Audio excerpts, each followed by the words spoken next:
Welcome back, everyone, and hey, we're welcoming back some snow for the first time. Here you can see a little snow falling out that the zoo cam and much of central Indiana in the same boat. The snow will start slowing down in the next hour or two and will mostly leave us alone overnight. However, with the temperatures this cold and the winds that bitter, it's going to be very cold outside, and that could even lead to some issues out there on the roadways tomorrow morning. This morning, most roadways are all right. Temperatures are at or below the freezing mark, but those roadways hold warmth for longer, so it takes a lot more cold air for a lot longer, or just some really heavy snow, like actually a few spots have had.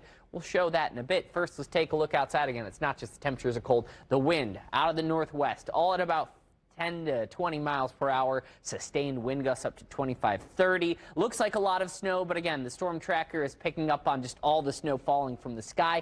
The stuff that's actually hitting the ground and making it all the way to the ground is darker stuff. So it's moving from western parts of the state to central parts of the state. It's not even quite snowing down there near Evansville, a little bit on the warmer side for that. But for us, again, conditions here are still snowy in spots, reduced visibility. Roadways are slick, and so we'll keep an eye on this as we move on ahead. Right now, it does seem like the heaviest of the snow starting to fade out of the eastern portion or western portions of the state. If we take a look at where the heaviest of the snow is formed, this little blob right here around the Marion County area. A little bit further off towards the north, Noblesville looks like it's getting some heavier snow. Shelbyville, maybe not quite Columbus, but getting close to it at the moment. So we'll keep an eye on the heavier snow as it pushes out. There's still this whole patch of heavy snow off near Michigan, which will be likely pushing down as we move into tomorrow. The system's actually well far away from us, but the wind direction from this is going to bring all this stuff on down into Indianapolis. And then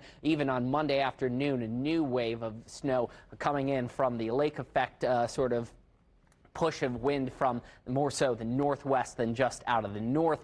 All of that meaning that, yeah, we've got more chances for snow coming our way on our future cast. Again, there's that wave of snow around 6 a.m. starting to move back into Lafayette, Muncie, Kokomo, Indianapolis, pushing further southwards by the afternoon hours. Hopefully we're on the quieter side of things, and there is that next stretch of snow that'll only really form off towards the northeast with the lake effect snow activity. So out near where that lake effect snow does form, half a foot of snow. The rest of us likely an inch or two to maybe even just a coating a little bit further down towards the southwest. So let's take a look at our Morgan and Morgan 7-day forecast. It seems like we are going to continue to be breezy and cold, but not so snowy on Tuesday. After that, things drastically improve. We go from 40s to 50s to 60s, all peaking at about Saturday, 66, mostly cloudy, a few showers, but no snow returns by next Sunday.